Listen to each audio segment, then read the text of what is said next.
lectura pues habla del proceso de la creación. Eso nos pone frente al origen de nuestra mera existencia. Somos hijos e hijas de Dios. Y Dios nos da la creación entera y nos sostiene la vida con un propósito. Y es que vivamos en plenitud. Que vivamos en plenitud de su amor, que vivamos una vida plena y feliz. Y ese es el ideal. Pero el demonio, en su proyecto de odio, resentimiento contra Dios, envidia, lo que más odia es lo que más ama a Dios. Y lo que más ama a Dios somos nosotros. Lo que más ama a Dios somos nosotros. No son ni los animales, ni los árboles, ni los planetas, ni las cosas, porque toda la realidad existe para nosotros, porque esa es la voluntad de Dios. Por eso, lo que más ama a Dios somos nosotros, y por eso somos nosotros lo que más odia el demonio. Y haciéndonos sufrir a nosotros, sabe que el que más va a sufrir es Dios.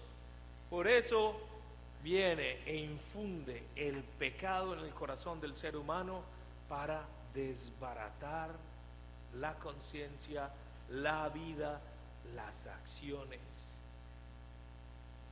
Por eso la segunda lectura dice, ¿cuál es la consecuencia del pecado? La muerte. ¿Qué es lo que más nos hace sufrir? La muerte. Cuando no conocemos bien a Dios, ni su amor, ni su voluntad, ni su gracia, cuando la muerte toca nuestra puerta, nos resentimos con Dios y le echamos la culpa. ¿Por qué Dios me quitó? ¿Y por qué Dios se llevó? ¿Y por qué Dios no me escuchó? Pero el origen de la muerte no es Dios, es Satanás. Es Satanás. Frente a eso, Dios envió una respuesta poderosa y grande, que es Jesucristo, que viene y perdona y quita el pecado y soluciona el problema de la muerte dándonos la resurrección. Eso es lo que Jesús resuelve. Él es la respuesta de Dios frente a ese problema tan horrible que a todos nos desbarata la existencia. Entonces, hay una parte de la primera lectura que quiero resaltar, y es al final ellos se hicieron como unos delantales, una ropa hecha de hojas de higuera, ¿cierto? Y las hojas de higuera son suavecitas, ¿cierto que sí? Son tiernitas, ¿no? ¿Cómo son las hojas de higuera? Carrasposas, ¿cierto que parecen lija? ¿Cierto que parecen lija? ¿Usted se imagina vestirse así? Vestirse así. Y es que la narración en hebreo original, antigua, el árbol del bien y del mal no era una manzana, no, era la higuera. Era la higuera. Y de ahí se hicieron vestidos de higuera. Usted se imagina el dolor, el sufrimiento, el fastidio. Pero es ese momento en que cuando nosotros descubrimos nuestra propia maldad. A nadie le gusta ver su maldad. Nuestro pecado todo lo maquillamos. Hijo, hija, ¿has cometido pecado? Pecaditos. Sí, lo normal. Yo no he pecado mucho. Le echamos pintura a nuestro pecado. Decía Jesús, sepulcros blanqueados. Por fuera, limpios y bonitos, por dentro es la podredumbre. Pues bien, Jesús viene para solucionar ese problema. Y es que vivir en esa situación de pecado a todos nos da angustia, ansiedad, desamor, hasta nos quita el ánimo. ¿Sí? Hasta nos quita el ánimo. Y Jesús viene a solucionar ese problema. Eso es lo que el Señor quiere. Cuando yo pienso en ese salmo, el Salmo 50, y de dónde salió ese salmo, qué fue lo que lo inspiró, un pecado terrible, un pecado de David. Y es muy feo hablar de los pecados de los otros, pero cuando sirve como ejemplo, pues venga, además lo dice la Biblia. Ese pecado de David fue cometer adulterio con la mujer de Urías. ¿Cómo se llamaba? ¿Cómo? No se llamaba Jezabel. Jezabel era una reina malvada.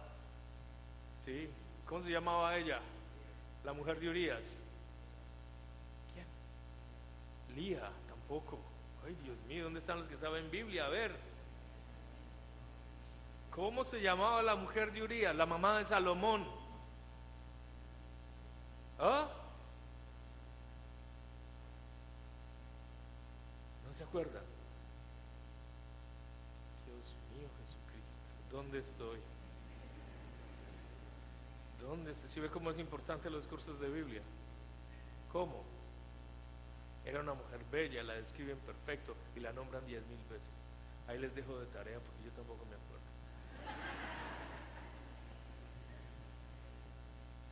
Ok. Ese pecado fue terrible, adulterio y asesinato, las dos cosas.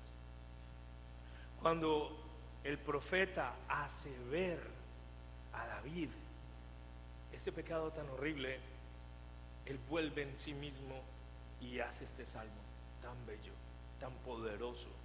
Es un salmo de reconocer el pecado más grande y volver al camino de Dios. Entonces conocemos la misericordia del Señor. Y eso es bueno tenerlo presente. Nuestro pecado muchas veces es terrible. Cualquier pecado es terrible porque cualquier pecado, por pequeño que sea, destruye nuestra relación con Dios y con nuestros hermanos. Pero Dios en su infinita misericordia sana y renueva. Y eso es lo que nos trae la esperanza. Por eso al iniciar la Cuaresma se nos invita a hacer un examen de conciencia, a ubicarnos dónde estoy. ¿Dónde estoy frente a mi relación con Dios y con los demás? ¿Cómo estoy yo ubicado frente a la gracia? Frente a la gracia. Dios ve mi pecado, pero también ve en mí el hecho de que soy su hijo, su hija. También lo ve. Y su amor puede más. Y Él sigue insistiendo una y otra vez. En el Evangelio vemos las tentaciones de Jesús en el desierto. Y recordemos que antes de esto Jesús vive una revelación del Padre y también Jesús descubre una autorrevelación.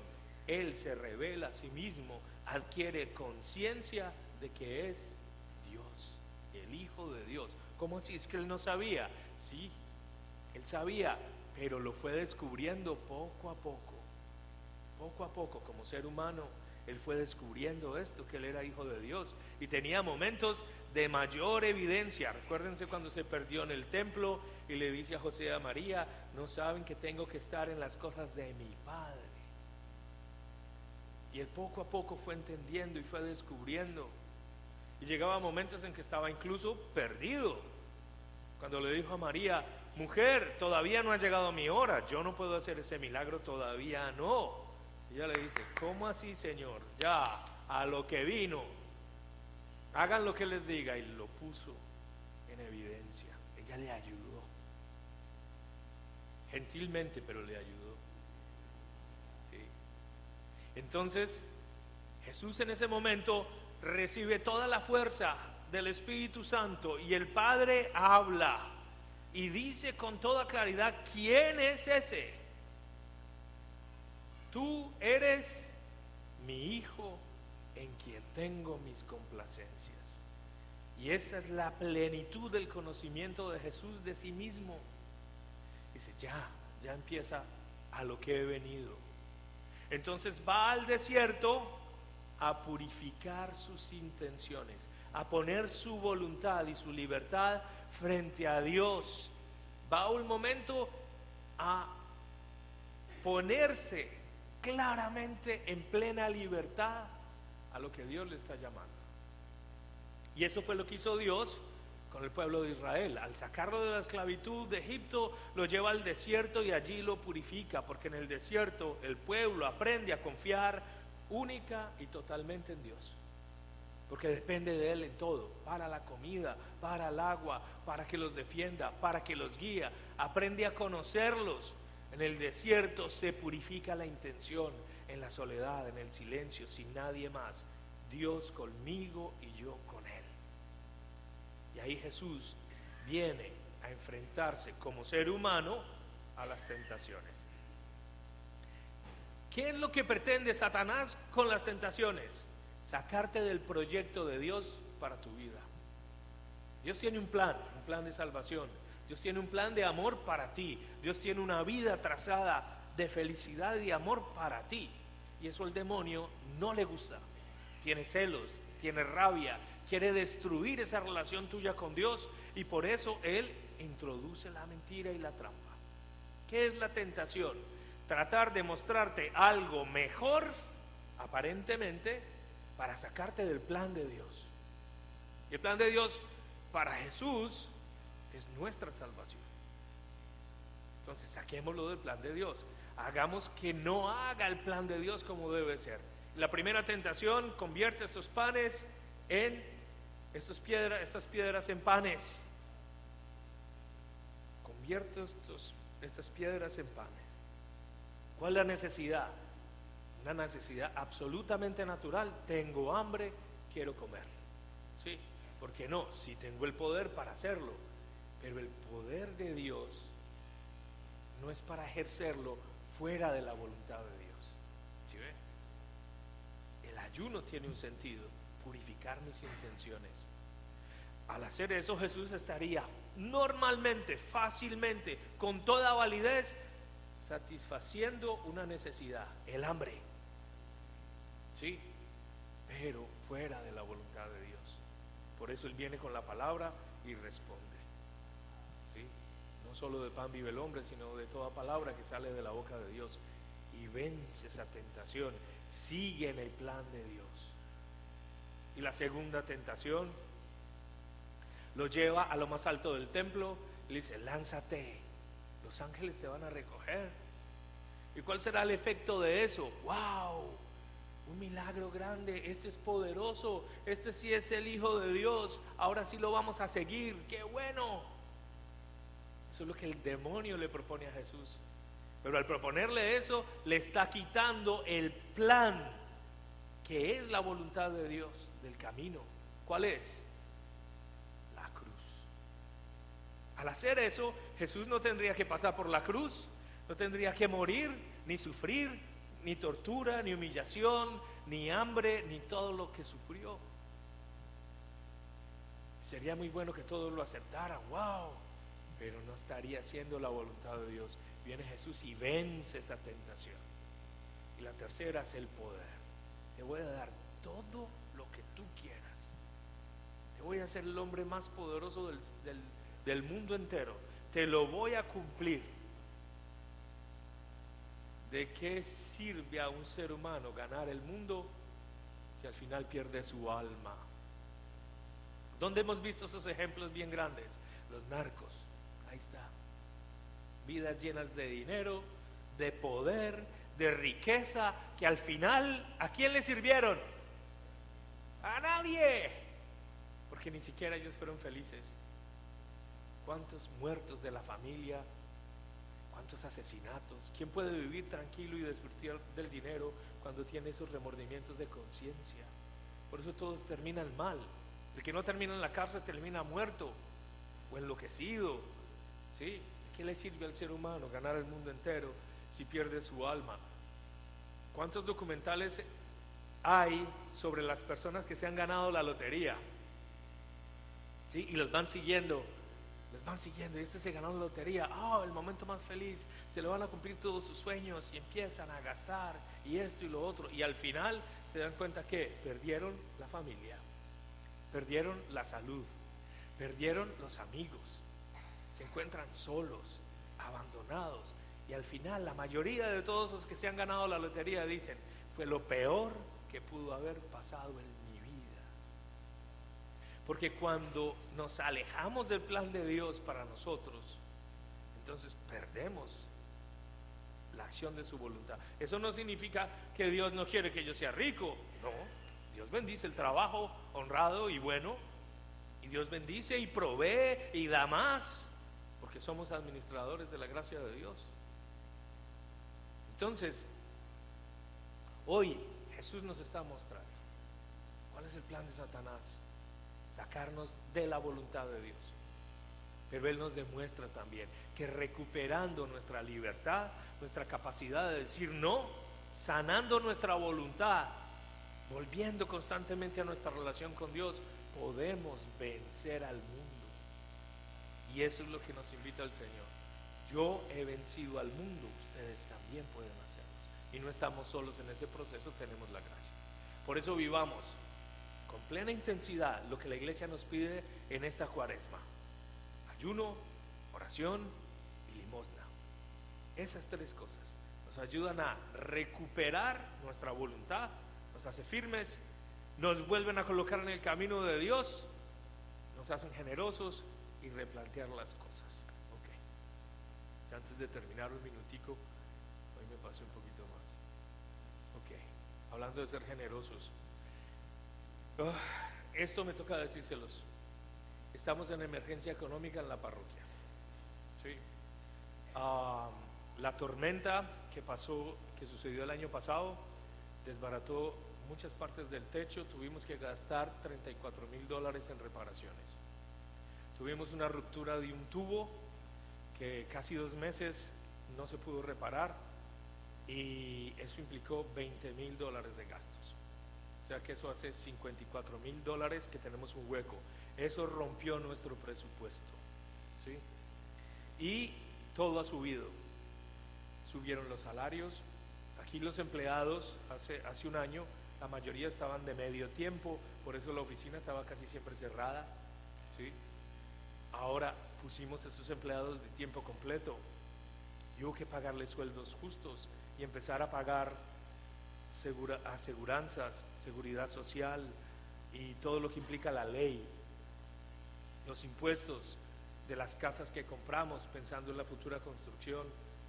Son casi $10,000 que hemos pagado de impuestos.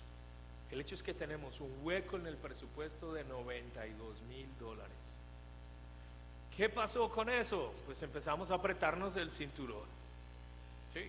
Entonces, ¿qué pasó? ¿Cuál fue la consecuencia? 3 personas perdieron su trabajo. Hubo 3 empleados que nos tocó decir: ya no sigan, por favor, más, porque no les podemos pagar, ¿sí? Si las cosas siguen así, toca poner otros empleados estamos con el mínimo para poder funcionar. El agua, la luz, cada día suben.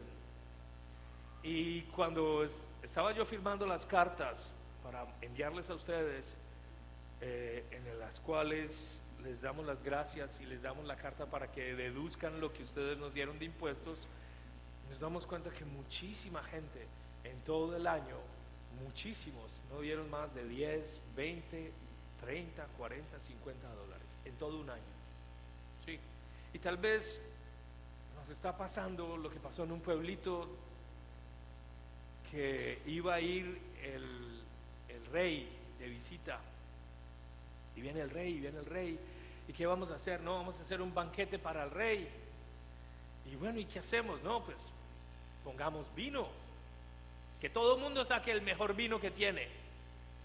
Entonces dijeron: sí, pongámonos de acuerdo. Entonces pusieron un gran tonel en la plaza del pueblo y le pedían a la gente que fuera allá y echara sus mejores botellas de vino, las abriera y ahí echaran en el tonel todo el vino, ¿sí?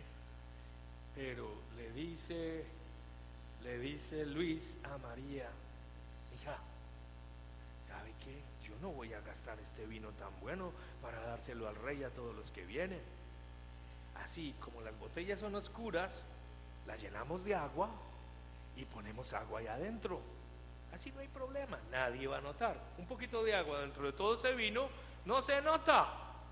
Ya dijo: sí, sabes que sí, qué bien. Y lo hicieron. Cuando llegó el rey, iban a servir el mejor vino del pueblo para el rey y todos los suyos. ¿Y qué salió del tonel? ¿Por qué? porque todos pusieron algo.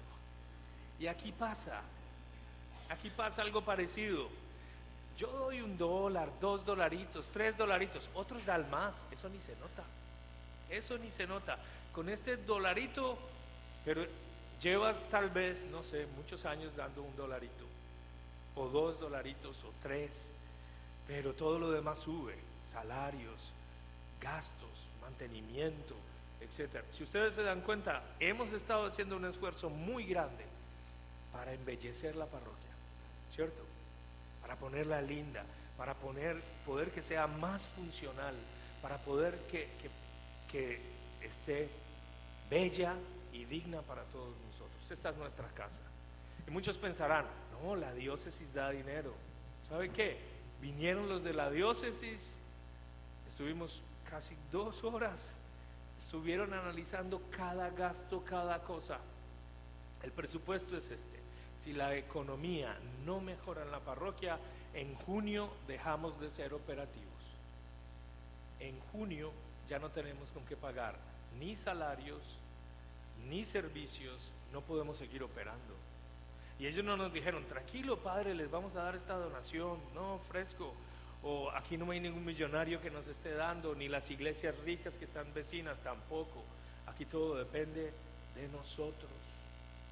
Entonces que esta cuaresma también sea la oportunidad de decir, voy a replantear la manera como estoy dando a mi parroquia, porque aquí Dios te bendice, aquí Dios te sana, te libera, escucha tus oraciones, aquí mucha gente encuentra la salvación, y hacer parte de ese proceso es también una fuente de bendición. Entonces te invito a que esta cuaresma y de aquí en adelante replantees, haciendo cálculos de toda la gente que está inscrita, la gente que viene a misa, lo que necesitamos para poner nuestra economía en un nivel de funcionamiento son $25 semanales de cada uno. $25 semanales, ¿sí? No es mucho. Si los das no te haces pobre, ¿cierto? Si los das te haces más rico porque el Señor te bendice. Y yo te invito a ser generoso con la parroquia, a ser generoso con Dios, y finalmente ese es el plan de Dios, que muchos se salven y lleguen al conocimiento de la verdad.